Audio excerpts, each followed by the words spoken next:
भगवानगडावरती धनंजय मुंडे पोहोचले होते।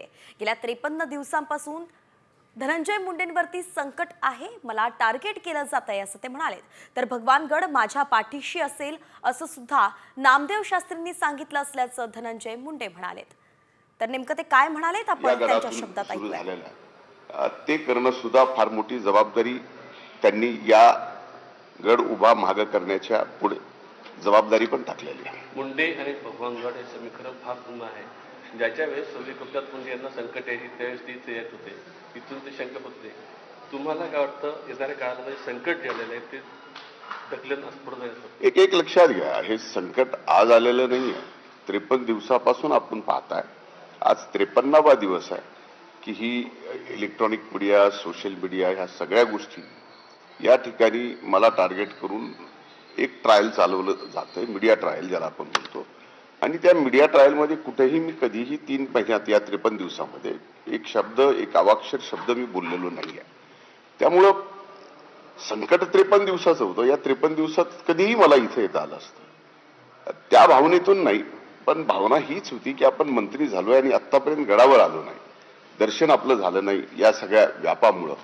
आणि आज आपण दर्शनाला मुंबईकडे जात असताना इथं मुक्काम करून जायचं आणि बाबांचं एकदा दर्शन झालं की इथून शक्ती, प्रेरणा, आपली श्रद्धा आणि हे जे वास्तविक या गडातून सुरू झालेलं आहे ते करणं सुद्धा फार मोठी जबाबदारी त्यांनी या गड उभा मागे करण्याच्या पुढे जबाबदारी पण टाकलेली आहे। मुंडे आणि भगवानगड हे समीकरण फार जुनं आहे। ज्याच्या वेळेस सोलिकोप्यात मुंडे यांना संकट यायची त्यावेळेस तीच येत होते, इथून ते शंका होते। तुम्हाला काय वाटतं येणाऱ्या काळामध्ये संकट जे आलेलं आहे ते ढकलणं पुढे जायचं? एक लक्षात घ्या, हे संकट आज आलेलं नाही आहे। 53 दिवसापासून आपण पाहताय, आज 53वा दिवस आहे की ही इलेक्ट्रॉनिक मीडिया, सोशल मीडिया ह्या सगळ्या गोष्टी या ठिकाणी मला टार्गेट करून एक ट्रायल चालू। तर गेल्या 53 दिवसापासून माझ्यावरती संकट आहे असं धनंजय मुंडे म्हणाले आहेत आणि त्यांनी हाही विश्वास दाखवला आहे की बीड सरपंच संतोष देशमुख यांचे जे काही आरोपी असतील त्या सगळ्यांना कठोर शिक्षा व्हावी। यानंतर बोलूयात पुढच्या बातमीकडे। पुढची बातमी सुद्धा धनंजय मुंडेंच्या संदर्भातच आहे। अन्न आणि नागरी पुरवठा मंत्री धनंजय मुंडे यांच्या मदतीसाठी भगवानगड धावून आलेला आहे। भगवानगडाचे महंत नामदेव शास्त्री यांनी एक पत्रकार परिषद घेतली, ज्यात त्यांनी धनंजय मुंडेंच्या पाठीशी आपण भक्कमपणे असल्याचं जाहीर केलंय। नेमकं ते काय म्हणाले पाहूयात। त्याची गुन्हेगारी पार्श्वभूमी नसताना त्याला गुन्हेगार का ठरवतात असं मला जाणवतं, असं मला वाटतं। कारण की इतक्या वर्षापासून तो जवळ आहे, गोपीनाथरावांचा पुतण्या आहेत, सगळ्या नेत्याबरोबर तो राहिलेला आहे आणि त्याची पार्श्वभूमी ही गुन्हेगाराची नाहीच आहे। त्याला जाणीवपूर्वक गुन्हेगार ठरवतंय असं मला वाटतंय। आणि जातीवाद नष्ट करत करत आलेला काही राजकीय स्वार्थी लोकांनी पुन्हा तो उफळून आणला। तो म्हणजे संतांच्या कार्यावर कुठेतरी पाणी फिरले असं मला वाटतंय। जाती सलोखा नष्ट होत चाललेला आहे असं वाटतंय। या राजकीय घडामोडीनंतर आता बातमी अशा एका विषयासंदर्भात ज्यानं राज्यभरात सध्या थैमान घातलंय। आपण बोलतोय जीबी सिंड्रोम संदर्भात। राज्यात जीबी सिंड्रोममुळे आता 4 जणांचा बळी गेलेला आहे। पिंपरी चिंचवड मधल्या पिंपळे गुरवमध्ये राहणाऱ्या 36 वर्षाच्या तरुणाचा जीबीएसनं बळी घेतलाय। आजच या तरुणाचा मृत्यू झालाय, त्याच्यावरती 21 जानेवारीपासून उपचार सुरू होते। तर दुसरीकडे पुण्यातल्याच नांदेड सिटीमध्ये 60 वर्षाच्या महिलेचाही मृत्यू झालाय। या महिलेला ब्लड प्रेशरचा त्रास होता, त्यामुळे काही दिवस पुण्यातील खासगी रुग्णालयात तिच्यावरती उपचार सुरू होते। मात्र प्रकृती आणखी खालावली, त्यानंतर तिला ससून रुग्णालयात दाखल करण्यात आलं होतं। आजच त्या महिलेचा सुद्धा मृत्यू झालाय।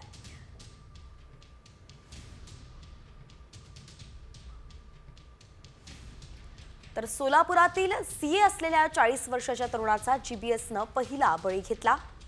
त्यानंतर पुण्यात ससून हॉस्पिटलमध्ये 56 वर्षीय महिलेचा जीबीएसमुळे मृत्यू झाला होता। तर आजच पिंपरी चिंचवडमध्ये एका 36 वर्षीय तरुणाचा जीबीएसनं बळी घेतला आणि त्याच पाठोपाठ पुण्याच्याच नांदेड सिटीमध्ये 60 वर्षीय महिलेचाही मृत्यू झालेला आहे।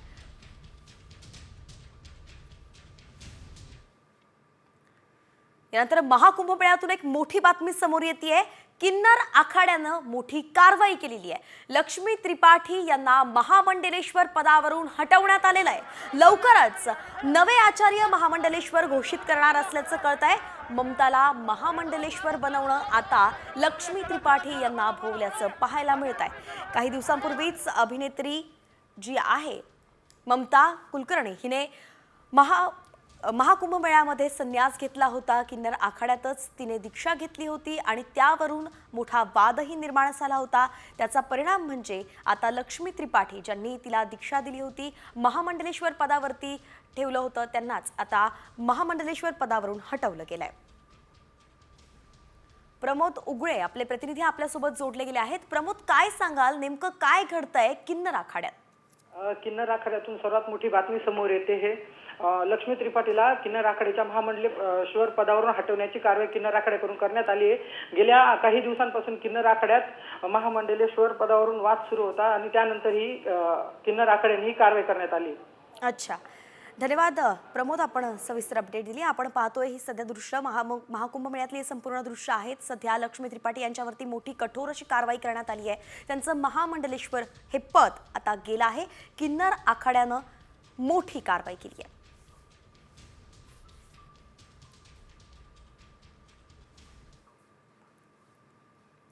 यानंतर आता वळूया टॉप 50 कडे। राज्यभरातील बातम्यांचा वेगवान आढावा घेऊयात। जीबीएस आजारानं पिंपरी चिंचवड शहरात पहिला बळी घेतलाय। जीबीएसमुळे पिंपळे गुळवमध्ये राहणाऱ्या एका 36 वर्षीय तरुणाचा मृत्यू झालाय। 21 जानेवारीपासून या तरुणावरती जीबीएसचे उपचार सुरू होते।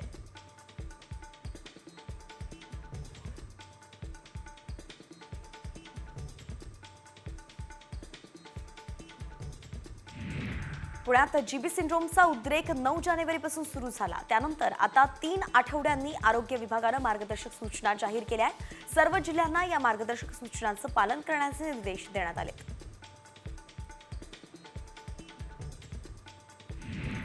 नागपुरातही जीबीएसची रुग्णसंख्या 7 वरती पोहोचली आहे। शहरातील एका खासगी रुग्णालयात जीबीएसच्या एका रुग्णाची नोंद झाली आहे। 56 वर्षीय रुग्णानं उपचार घेतलेत। आराम पडल्यावरती त्याला सुट्टी दिली गेली। नागपूर शहरात मेडिकल कॉलेज तसंच शासकीय रुग्णालयात सध्या 5 पैकी 3 जीबीएस रुग्ण आहेत।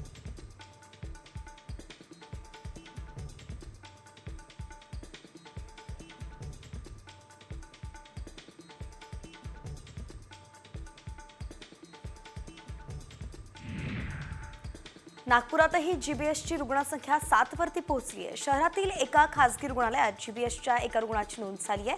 56 वर्षीय रुग्णानं उपचार घेतले। आराम पडल्यावरती सुट्टी दिली गेली। मात्र नागपूर शहरात मेडिकल कॉलेज तसंच शासकीय रुग्णालयात सध्या 5 पैकी 3 जीबीएसचे रुग्ण आहेत।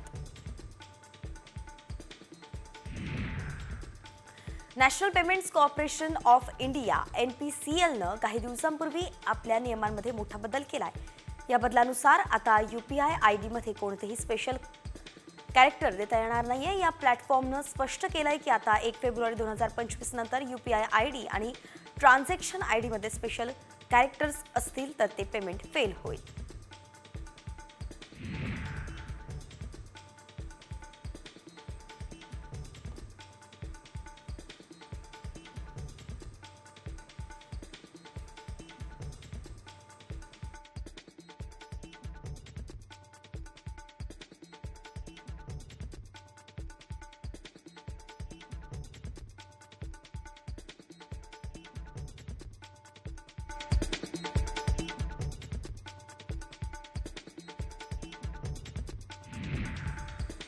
जळगाव विमानतळावरून गोवा जळगाव पुणे ही विमानसेवा अचानक रद्द झाल्यानं प्रवाशांची तारांबळ उडाली। विमान कंपनीकडून तांत्रिक कारणास्तव ही विमानसेवा रद्द झाल्याचं सांगण्यात आलंय।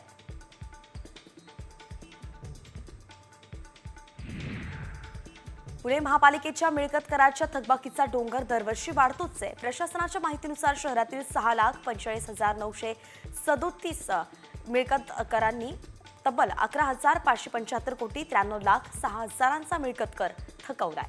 त्यात मिळकत कराची मूळ रक्कम ही 3,581 कोटी 43,31,000 एवढी आहे।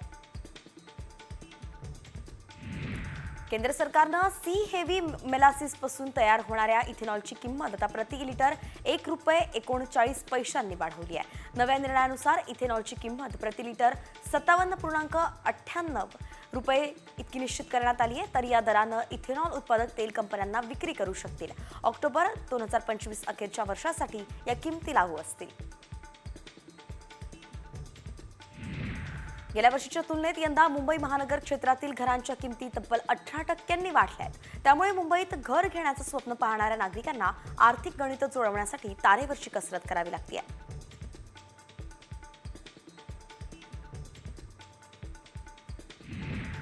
पालिकेचा मालमत्ता कर न भरलेल्या थकबाकीदारांना जप्तीपूर्व नोटीस आणि वॉरंट बजावण्यास पालिकेनं सुरुवात केली आहे. कर विभागाच्या कर्मचाऱ्यांनी 447 थकबाकीदारांना जप्तीपूर्व नोटीस दिल्या आहेत. 27 वॉरंट बजावण्यात आलंय. तर पनवेल क्षेत्रातील 4 प्रभागांमध्ये सुमारे 3,50,000 मालमत्ता करांना कर आकारणी करण्यात आली आहे. पुण्यात सायबर चोरट्यांकडून नारायण पेठेतील महिलेची 32 लाखांची फसवणूक करण्यात आली आहे. शेअर बाजारात गुंतवणुकीवरती चांगला नफा मिळवून देण्याच्या आमिषानं ही फसवणूक करण्यात आली आहे. तर पोलिसांनी सायबर चोरट्यांविरुद्ध माहिती तंत्रज्ञान कायदा आणि फसवणूक केल्याप्रकरणी गुन्हा दाखल केलाय. अफगाणिस्तान पश्चिम राजस्थानमध्ये सक्रिय असलेले पश्चिम थंड वारे अरबी समुद्रामार्गे उत्तर महाराष्ट्रात दाखल होण्याची शक्यता आहे. म्हणूनच सोमवारपासून 3 दिवस उत्तर महाराष्ट्रात तुरळक ठिकाणी हलक्या पावसाची आणि तुरळक ठिकाणी गारपीट होण्याचाही अंदाज आहे.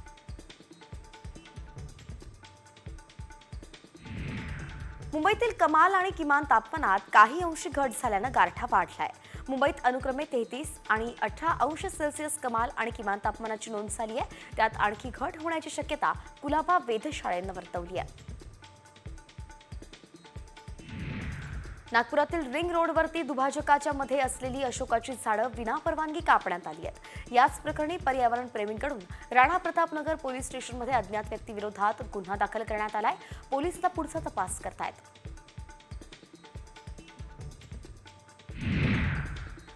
सांगलीच्या कृष्णा नदीत मिसळणाऱ्या शेरी नाल्याच्या दूषित पाण्याचा प्रश्न आता गंभीर बनलाय.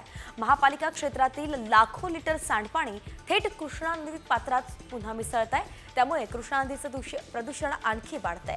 नागरिकांचं आरोग्य सुद्धा धोक्यात आलंय. मनमाड मुंबई रेल्वे मार्गावरती मनमाड जवळच्या रापली गेटला रेल्वे प्रशासनानं तयार केलेल्या अंडरपासमधील रस्त्याची दुरवस्था झाली आहे. ठेकेदारांच्या अवजड वाहनांच्या वर्दळीमुळे रस्त्याला मोठमोठे खड्डे पडलेत. संपूर्ण रस्त्याची चाळण झाली आहे आणि हा रस्ता लवकरात लवकर दुरुस्त करण्याची मागणी केली जाते. सांगलीच्या आटपाडीमध्ये शुक्रवारी महाराष्ट्र केसरी बैलगाडी स्पर्धा आयोजित करण्यात आली आहे. मासळवाडी इथे भव्य बैलगाडा शर्यतीसाठी 10 एकर क्षेत्रावरती मैदान तयार करण्यात आलंय. पहिला क्रमांक येणाऱ्याला 5 लाखांचं बक्षीस आहे. तर या स्पर्धेसाठी महाराष्ट्र आणि कर्नाटक राज्यातील सुमारे 150हून अधिक बैलगाड्या सहभाग घेतील. गडचिरोलीत पोलीस अधिकारी, नवनियुक्त पोलीस जवान आणि खासगी कंत्राटदारांच्या सहकार्यातून पोलीस मदत केंद्राची स्थापना झाली आहे. अतिदुर्गम नक्षलग्रस्त समजल्या जाणाऱ्या भामरागड तालुक्यातील नेलगुंडा इथे नवीन पोलीस मदत केंद्र उभारण्यात आलंय. हे पोलीस मदत केंद्र भामरागड पासून 20 किलोमीटर अंतरावरती आहे. बदलापूर नगरपालिकेनं सलग 4 दिवस धडक कारवाई करत अनधिकृत हातगाड्या आणि टप्प्यात जमीनदोस्त केल्यात.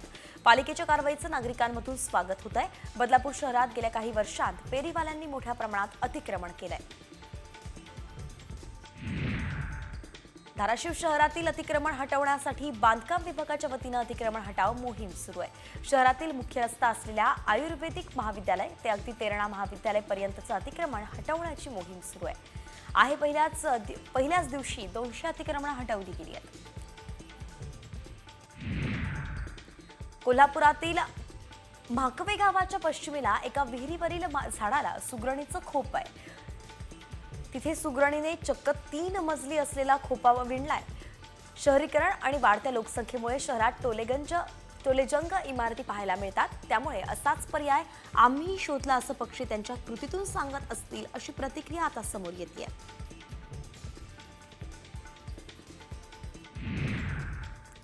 विदेशातल्या पालेभाज्या आता भारतात सुद्धा पिकवल्या जात आहेत. नंदुरबार जिल्ह्यातील कृषी विज्ञान केंद्रात या विदेशी पालेभाज्यांचा यशस्वी प्रयोग करण्यात आला। लाल मुळ्याची शेती कृषी विज्ञान केंद्रात प्रायोगिक तत्वावरती करण्यात आली आहे। या मुळ्याची चव सुद्धा पांढऱ्या मुळ्यासारखीच आहे।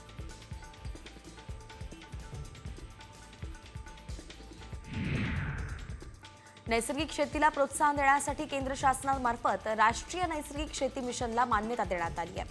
महाराष्ट्रात ही योजना राबवण्यासाठी मावळमधील दारुबरे गावाची निवड करण्यात आली आहे। पुढील 3 वर्षांसाठी ही योजना दारुबरेमध्ये राबवली जाईल।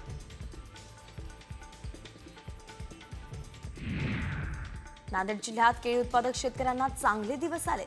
जिल्ह्यात मागील काही महिन्यांत केळीचे भाव हे पडले असतानाच कुंभमेळा आणि आखाती देशांत केळीची मागणी वाढली आहे, त्यामुळे भावही वाढलेत।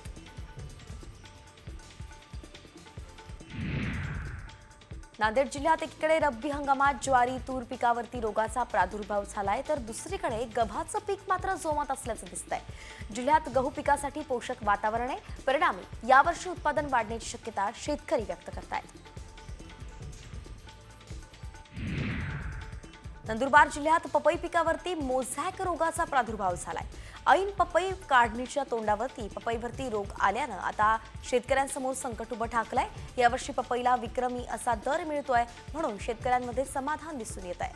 पण पपईवरती रोग आल्यामुळे शेतकऱ्यांसमोर संकट येऊन ठेपलंय।